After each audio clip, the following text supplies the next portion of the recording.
What up, Chicken Nuggets? Tyler here with the Sports Cards Are Dope podcast, and today I want to talk about shill bidding, defensive, offensive, or just playing in the zone.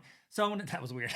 So I want to talk to you about shill bidding, what it is, kind of what's been kind of encapsulating the hobby for the past couple weeks with regards to this, and then give you some of my thoughts and why it impacts all of us, not just the person doing it and the person selling it or the person buying it. All right, so hit them with that intro, baby.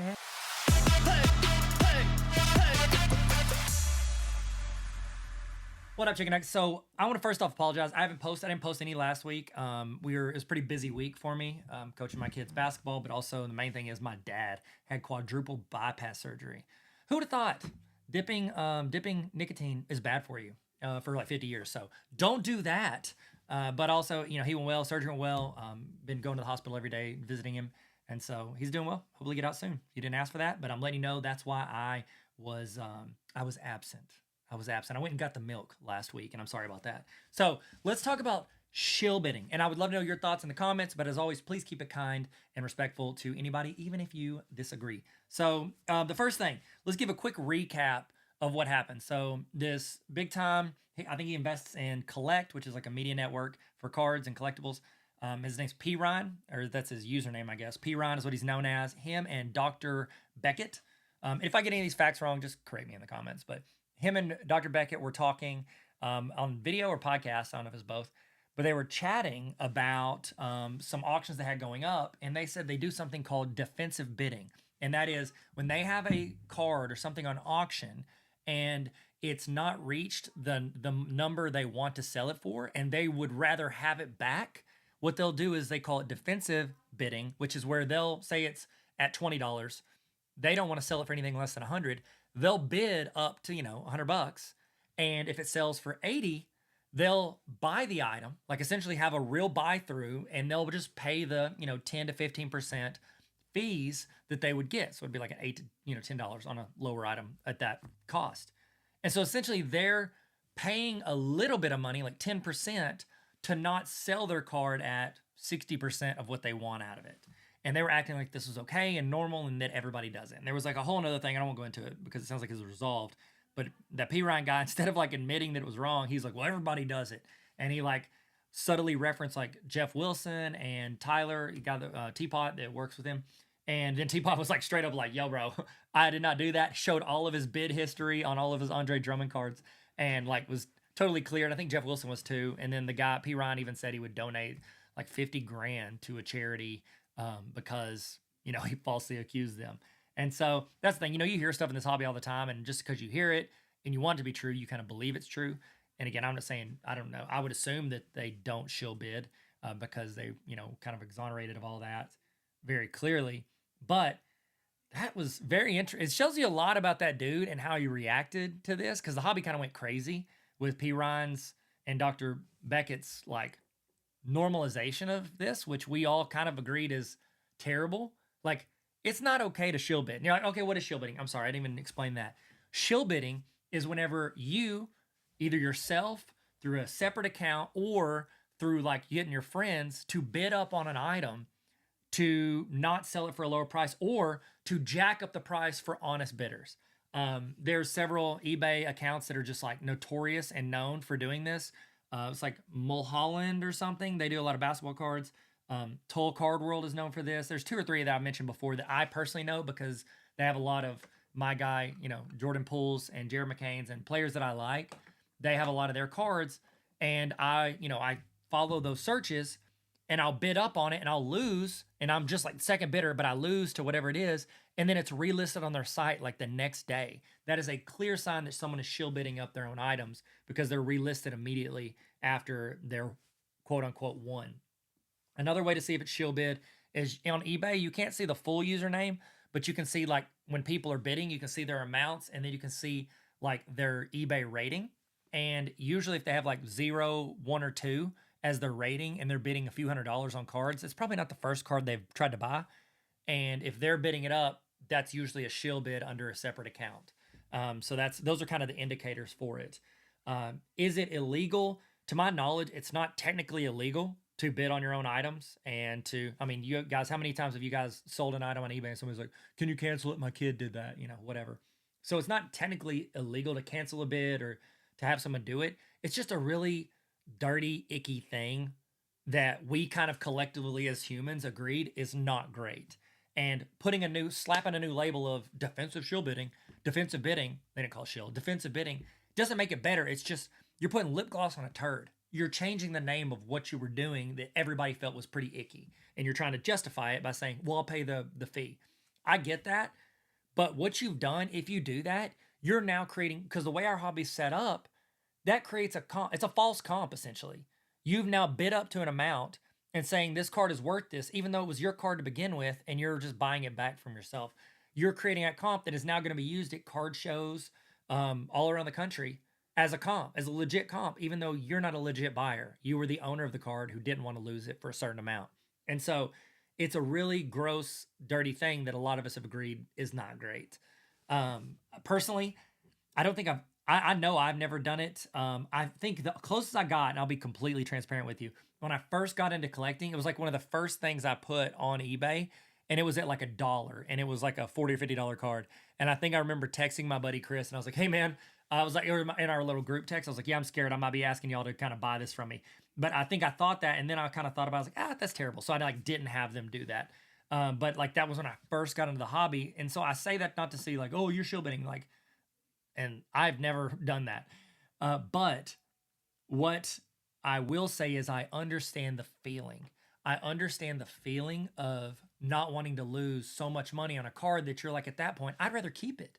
Like, I get that. I get it. I promise I get that feeling. But honestly, you guys, that's the risk you take when you throw something on bids. Lately, over the past several years, like, I'll throw stuff on bids that, like, I sold a LaMelo Ball Prism Silver PSA 10, and it was going for a few hundred. I stuck it on Fanatics Collect. It ended up selling for like $200. I lost like $100 under the previous comp of it because I sold it at a bad time and it just didn't get bid up. And does that hurt? Yeah, that stings. That's not fun. We all feel that. But when you stick it on bids, that is the risk you are taking. That's the risk you're taking, and you got to be okay with that risk. Like, I'm not even a huge fan of people pulling stuff off once they list it. Like, once you list it on there, if it's low after 2 or 3 days, keep it on. Like, you put it up. I wish it locked it in, because I've had people cancel with me after I've won bids. They've canceled because it sold lower. It was like a Ron Gant legacy card, and they just were like, nope, they went lower than I thought, and they just canceled it and returned my money. I was like, that's trash. Like, that's absolute trash to do that to somebody, especially when I was excited about getting that card. But once you toss it on bids, like, that's the risk you take. And what you feel is not uncommon. We all feel that way when our cards are going less than we want them to. And it's scary, but you got to kind of ride the wave. And that is what it is on auctions. Sometimes you win, sometimes you lose. I've gotten sold cards way less most of the time than I thought they should go for on auction, but I've also made on a few. Like, it's part of it.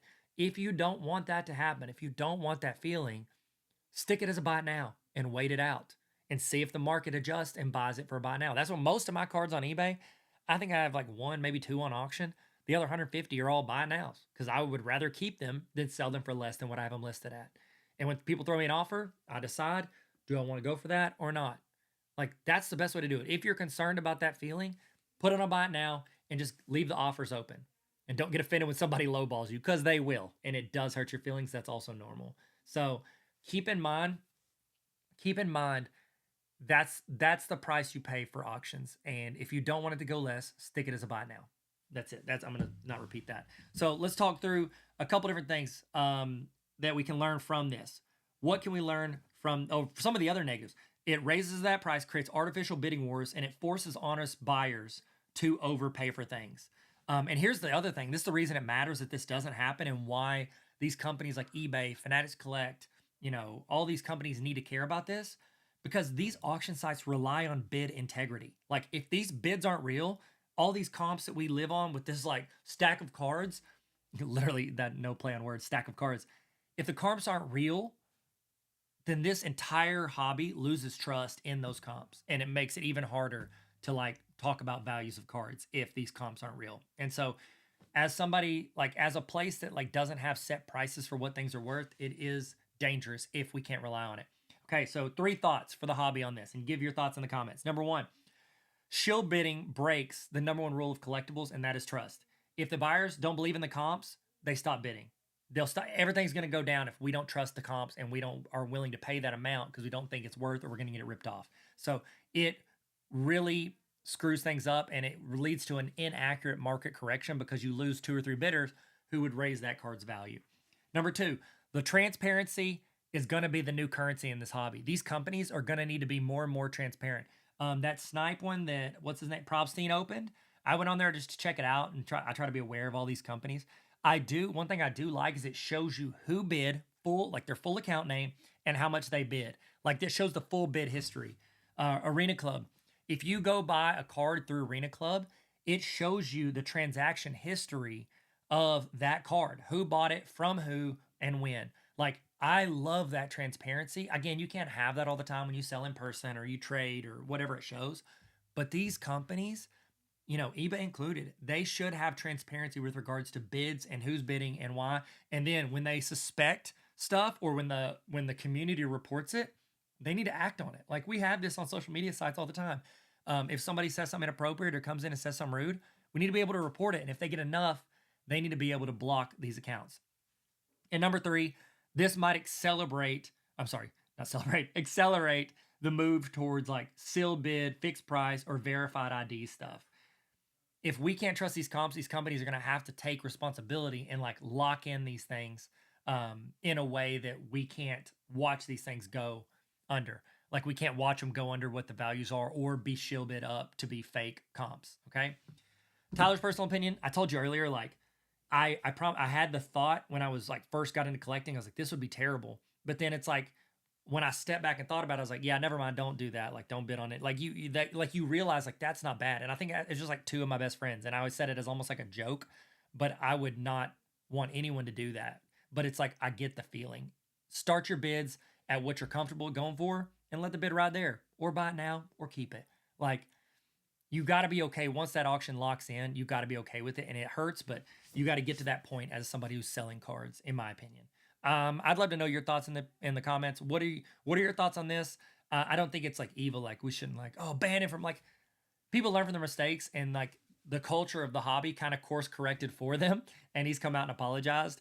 I just think it's something that, again, it's not illegal. It's like eating tuna on an airplane. Like, it's not illegal, but it's disgusting, and the rest of us are going to hate you for it. Okay. You're making everyone's life worse. And so I encourage everybody, like, overcome those fears, figure out what you're comfortable with. And then honestly, once you sell a bunch of cards for under comps, so what you want, you kind of get used to it. Just stop looking at it. Just send it off to DC Sports or whatever. Not sponsored by DC Sports. Unless they want to send me a check, I'll let your boy. But like, figure out what you're comfortable with and roll with it, and fight that urge to, go in and do something pretty nasty with the hobby. So those are my thoughts. I love to know your thoughts in the comments. Sorry, I'm like a week late on this, but I did want to address it, even though I know everybody's probably talked to about it ad nauseum. I'm going to try to get back on track with some of the pods this week. I'm going to try to record some and get ahead. We're going to Disney next week, so I can't promise it, but I'm going to try my best to get some stuff recorded and throw it out there and keep this community rolling. I appreciate you guys. Also, shout out. Do we have, so I launched, I only mentioned at the back of one podcast, but I started at sportscardsaredope.com. I started a membership area where I want to do giveaways, and I was giving away this Kobe Bryant rookie card, and Zach LaFountain. Shout out Zach LaFountain. He's the only person that signed up for it. So my boy, he to go. So I'm actually going to send him. I just got some hoodies made that I was going to offer to the collectors and people in the Patreon, which I'm calling Chicken Nugget Nation. I'm going to send him one of those for free for being the first person to sign up. So yo, $3, bro, got you a free hoodie, and you're going to get this Kobe. I'm going to go ahead, and if you want to join, that's sportscardsaredope.com. I'm going to try to do another giveaway this week before I leave for Disney. So thank you guys so much. Y'all be good, stay sweet, and never stop collecting. Later, you guys. Bye. Sports cards are dope. So are you. Man, I almost forgot. But I didn't. Later, y'all. Hey, hey.